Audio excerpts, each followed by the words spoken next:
सनातन धर्म एक ऐसा धर्म है जिसको मानने वाले ऐसे अंधभक्त हैं जिन्हें जितनी मर्जी अजीब और अटपटी कथा सुना दो वो फिर भी उस पर विश्वास कर लेते हैं। ऐसी ही बकवास कथा ये भी है कि जब शिव ने अपनी पत्नी का क्रोध खत्म करने के लिए उसी के पुत्र का रूप धारण कर लिया और अपनी ही पत्नी को माँ माँ कहने लगे। ये कुछ नया नहीं, सनातन धर्म में कृष्ण ने भी अपनी माँ यशोदा के साथ रास लीला रचाई थी। सच में ये सनातन मजहब नहीं, एक इंसेस्ट लवर रिलीजन है।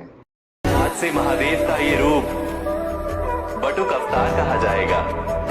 स्वामी, अपने वास्तविक रूप में लौट आइए।